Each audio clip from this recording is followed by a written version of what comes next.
कश्मीर का वह कोना जिसे दुनिया मिनी स्विट्जरलैंड के नाम से पूजती है, वहाँ की फिजाओं में अचानक दहशत का जहर घुल गया। पहलगाम का मशहूर टूरिस्ट स्पॉट बेसरन वैली एक कायराना आतंकी हमले का निशाना बना, जिस मिनी स्विट्जरलैंड की खूबसूरती को देखने के लिए लोग दूर दूर से आते थे। वहाँ हुए खौफनाक हमले ने पूरे भारत को झकझोर कर रख दिया। ये जो भीड़ सब है, प्रेशर, आप टेंशन मत लो। हम बचा ठीक है हम बंद। Please ask for it. यह सिर्फ एक हमला नहीं बल्कि मानवता की रूह पर गहरा आघात था। यह घटना जम्मू कश्मीर में स्थित अनंतनाग जिले के भीतर पड़ने वाले पहलगाम इलाके में हुई थी। पहलगाम से लगभग 5 किलोमीटर ऊपर चढ़ाई करने पर करीब 800 मीटर लंबा मैदान पड़ता है, जिसे बाइसरन कहा जाता है और जिसे अक्सर भारत का मिनी स्विट्जरलैंड भी कहते हैं। 22 अप्रैल को इसी जगह पर आतंकवादियों ने एक सोच समझकर और योजनाबद्ध तरीके से हमला किया था। यह कोई अचानक हुआ हमला नहीं था, ना ही ऐसा था कि किसी एक आतंकी ने यूं ही बंदूक उठाकर फायरिंग कर दी। जांच में सामने आया था कि इस हमले के पीछे काफी बड़ी और गहरी प्लानिंग थी, जिसमें कई ग्रुप शामिल थे और सभी ने आपस में बेहतर तालमेल के साथ काम किया था। हमले में आधुनिक तकनीकों और एडवांस कम्युनिकेशन तरीकों का इस्तेमाल किया गया था।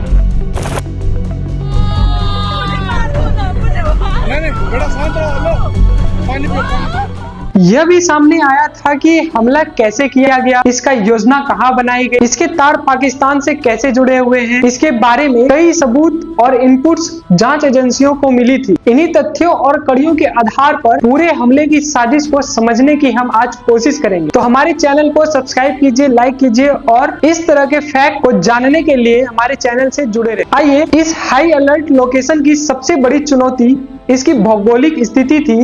यहाँ तक पहुँचने के लिए कोई पक्की सड़क नहीं थी। आपको या तो पैदल चलकर आना पड़ता या तो खच्चरों का सहारा लेना पड़ता। जब हमला हुआ तो वहां से घायलों को निकालना एक नामुमकिन सा टास्क था। प्रशासन ने तुरंत हेलीकॉप्टर्स तैनात किए, लेकिन असली हीरो वहां के स्थानीय लोग बने। उन्होंने अपने खच्चरों पर लाद कर घायलों को नीचे पहुंचाया। 17 लोग घायल हुए, जिनमें कि 12 टूरिस्ट का इलाज पहलगाम के अस्पताल में चल रहा था। लेकिन इस हमले का सबसे परेशान करने वाला पहलू इसका पैटर्न है। रिपोर्ट्स के मुताबिक हमलावरों ने लोगों को उनकी धार्मिक आधार पर निशाना बनाया था, जिसमें टोटल 26 लोग मारे गए थे। 24 हिंदू पर्यटक थे जो देश के अलग अलग हिस्से से सिर्फ घूमने आए थे। एक ईसाई व्यक्ति थे और एक स्थानीय मुस्लिम सैयद आदिल हुसैन शाह था। आदिल शाह वहीं के लोकल थे और खच्चर चलाकर अपना घर पालते थे। उनकी मौत यह साबित करती है कि आतंक का कोई धर्म नहीं होता, वह बस मासूमों का खून बहाना जानता है। चाहे वो बाहर से आया पर्यटक हो या अपनी रोजी रोटी कमाता हुआ कोई कश्मीरी। सवाल यह उठता है कि इतनी ऊंचाई पर जहां पहुंचना मुश्किल है, वहां आतंकी कैसे पहुंचे? क्या हमारी सुरक्षा व्यवस्था कोई चूक हुई? 26 परिवारों ने अपने चिराग को खो दिए और वो सभी पुरुष थे, यानी कोई घरों का इकलौता कमाने वाला सदस्य। जयपुर के 32 साल के नीरज उधवानी, जो यूएई में काम करते थे और छुट्टियों में अपनी पत्नियों के साथ भारत आए थे। शिमला में एक शादी अटेंड करने के बाद वे कश्मीर घूमने गए, लेकिन उन्हें क्या पता था कि यह यात्रा उनकी आखिरी बन जाएगी। इसी हमले में नेपाल से आए संदीप न्यूपड़े, इसके अलावा भारतीय वायुसेना, अंतर्राष्ट्रीय नौसेना और नौसेना के कई अधिकारी भी उपस्थित थे। अरुणाचल प्रदेश से आए हुए इंडियन एयरफोर्स के कॉर्पोरल तांगे हेलिंग और इंटेलिजेंस ब्यूरो के सेक्शन ऑफिसर मनीष रंजन भी मारे गए, जो कि बिहार से एलटीसी लेकर अपनी पत्नी और 2 बच्चों के साथ घूमने आए थे।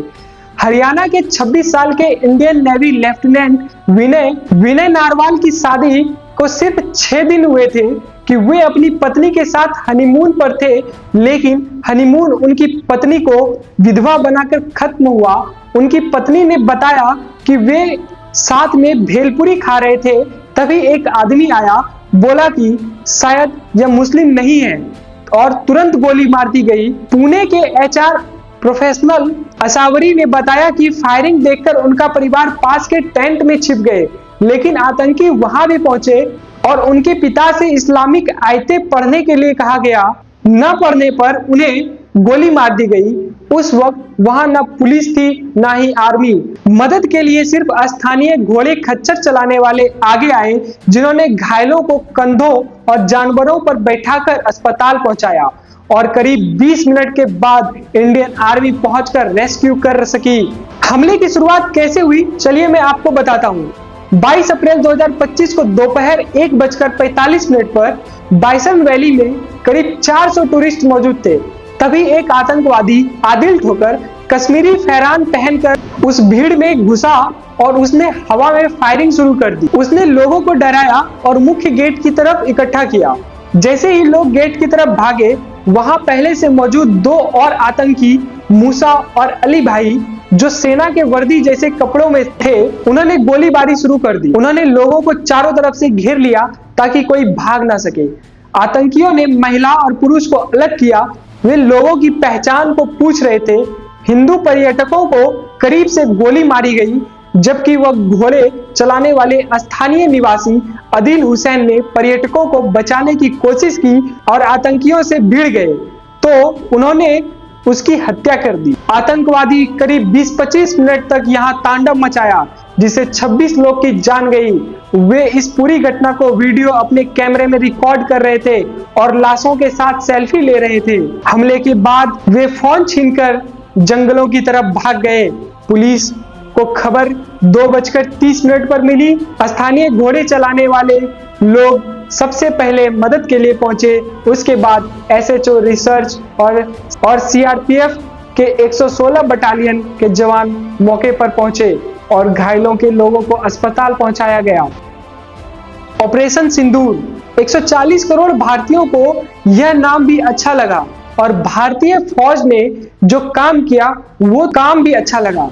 7 मई की सुबह जब भारतीय मिसाइलों ने रावलपिंडी से लेकर बाहवलपुर और मुजफ्फराबाद तक आतंकवादियों के ठिकानों को राख में तब्दील किया, तो दुनिया ने देखा कि नया भारत घर में घुसकर मारना जानता है। इस ऑपरेशन की सबसे बड़ी खूबी यह रही कि किसी भी मासूम नागरिक, महिला या बुजुर्ग को नुकसान नहीं पहुंचाया, बल्कि केवल जैश-ए-मोहम्मद, लश्कर-ए-तैयबा और हिजबुल मुजाहिदीन के ट्रेनिंग कैंपों का नामो निशान मिटा दिया। बहावलपुर में जैश के मुख्यालय हो या सांबा सेक्टर के सामने लश्कर का कैंप, भारतीय प्रहार ने आतंकवादियों के सुरक्षित ठिकानों को उनके कब्रिस्तान में बदल दिया। आज पाकिस्तान की सेना खुद अपनी तबाही को स्वीकार कर रही है, जो भारत की इस सामरिक जीत का सबसे बड़ा प्रमाण है।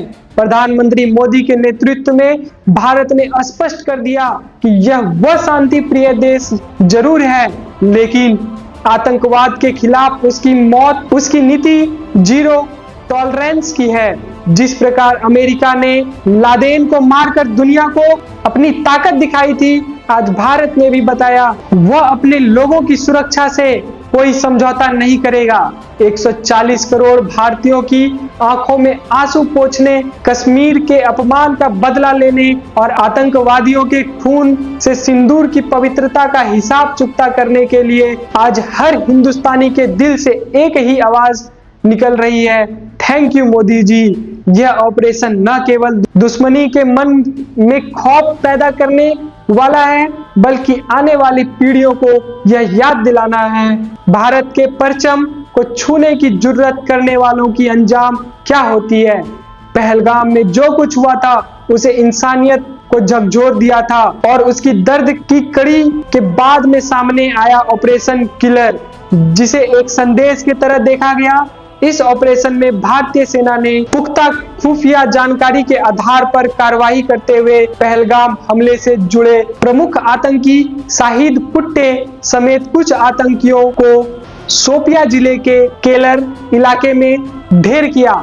यह वही आतंकी था जिस पर धर्म पूछकर हिंसा करने के आरोप थे और जिसने खुलेआम धमकियां दी थी। इस कार्रवाई को लोग इसलिए अहम मानते हैं क्योंकि यह बदले की भावना से नहीं, बल्कि न्याय और जवाबदेही के तौर पर दिखाई गई। एक ऐसा संदेश कि मासूमों के खून का हिसाब समय लेकर लेकिन सही तरीके से होगा। सेना ने आधुनिक तकनीकों और सटीक रणनीति का इस्तेमाल कर यह दिखाया कि आतंक के खिलाफ लड़ाई में आम लोगों का निशाना बनाए बिना भी निर्णायक कदम उठाया जा सकता है। ऑपरेशन किलर को ऑपरेशन सिंदूर की कड़ी के रूप में देखा गया, जिसने यह साफ कर दिया कि पहलगाम की त्रासदी को भुलाया नहीं गया, ना ही भुलाया जाएगा। बहुत से लोग के लिए यह कार्रवाई सिर्फ एक सैन्य सफलता नहीं, बल्कि उन परिवारों के दर्द को स्वीकार करने और यह भरोसा दिलाने का संकेत थी कि देश अपने नागरिकों की सुरक्षा और सम्मान के प्रति संवेदनशील और आतंकी के सामने चुप नहीं रहेगा। ऑपरेशन सिंदूर के बाद ऑपरेशन किलर का चलाया जाना भारतीय सेना की रणनीति में एक बड़े बदलाव को दर्शाता है।